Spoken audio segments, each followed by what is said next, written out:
Nearly 50,000 people packed Aloha Stadium for Saturday's Rams-Cowboys NFL preseason game, but it could be one of the last events of its kind to take place in that facility. Gina Mangieri is always investigating and reports on plans to redevelop the stadium district by 2023. Gina? Well, a new facility is being fast-tracked with big money earmarked and a lot of different agencies involved.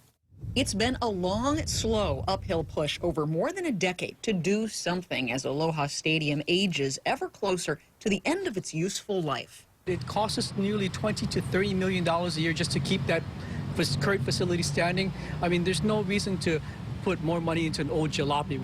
And suddenly, this past legislative session, a green light on a wide-open fast lane and a $350 million jump start. We're elated. I mean, I think this is as, well, to use a sports metaphor, I mean, this is as close to the goal line as we've ever come, right, before.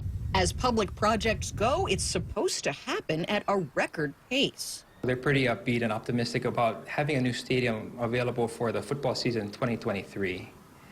Can you do it? We're going to try our best. That's the head of the Hawaii Community Development Authority, an agency that the stadium money law injected into the mix this year. HCDA will work alongside the longtime Stadium Authority under DAGS, which already has an EIS process underway. The city's Rail Authority, HART, is on the scene too.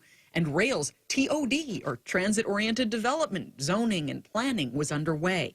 Stadium requests for interest may be solicited later this month, and requests for proposals from private bidders to develop the nearly 100-acre Aloha Stadium Entertainment District may be released by mid-2020. That's alphabet soup that they're not concerned about. It's the state of Hawaii. Is your goal, though, to keep the taxpayer bill around that $350 million level?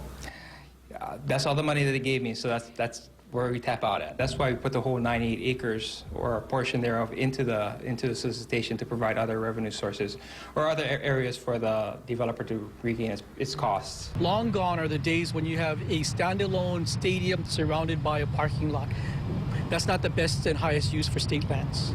That may be music to a lot of ears, but not to those who use that wide open parking lot, the swap meet, even the carnival in that. Is there a home for them later? There's a home for them, perhaps maybe not at Aloha Stadium. There's other venues. We have Central Oahu Regional Park. We have the Leeward Community College parking lot. There's other places. They should be having a discussion with the stadium as to help me find a better location.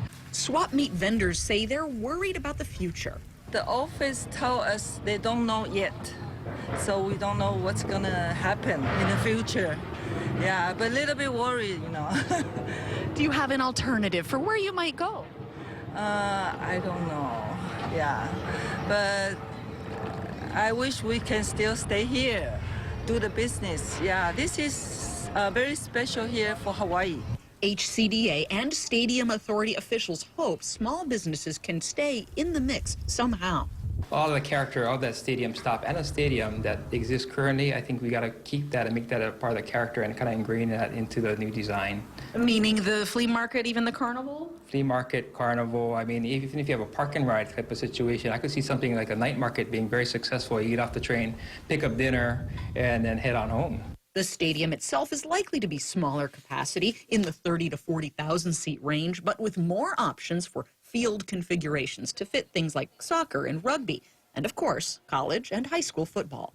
We can really expand our reach to the whole state and the neighbor island communities as well. Folks can come over, take 2 stations away from the airport, stay over, dine, eat, play, see an event, you know, so things like that make it more accessible. Now, in light of the stadium rebuild, 2 city council members have asked the city administration to reevaluate viability of a $770 million Blaisdell Center makeover, a project slated to screen qualified private partners this fall. Mayor Kirk Caldwell tells us these are completely different venues, with the Blaisdell used to capacity. He says renovation there would attract a level of entertainment that Honolulu deserves. We'll keep tabs on the progress of both of these big projects. Back to you.